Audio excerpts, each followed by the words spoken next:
In this video, I'll guide you through how to draw basic shapes in your design and customize them with color and borders. Whether you're just getting started or you've used design tools before, understanding how to work with simple shapes is a core skill you'll use all the time.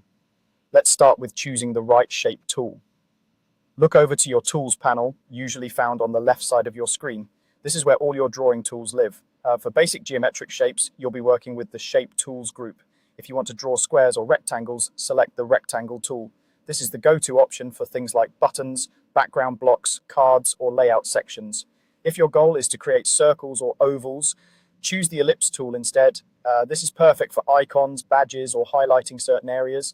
And if you need triangles, stars, or other polygon shapes, pick the Polygon tool. With this, you can create anything from simple triangles to multi-sided shapes and decorative stars.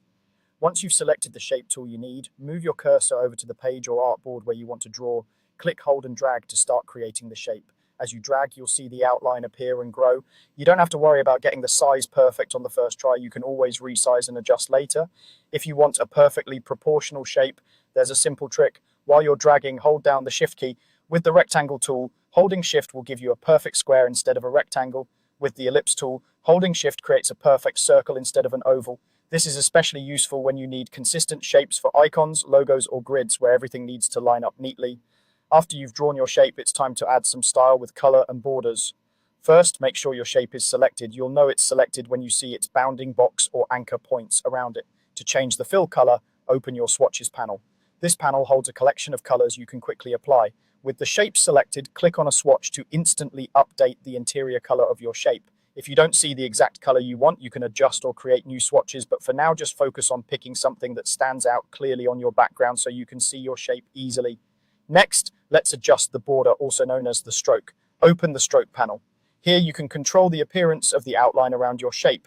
You can increase or decrease the stroke weight to make the border thicker or thinner, depending on the look you're going for. You can also change the stroke color, often by using the same swatches you used for the fill, or by choosing a contrasting color so the border is easier to see. As you work, try combining these ideas. Draw a shape with the right tool, hold Shift for perfect proportions, choose a fill color from the swatches panel, and refine your border in the stroke panel. With just these basics, you can build a wide variety of clean,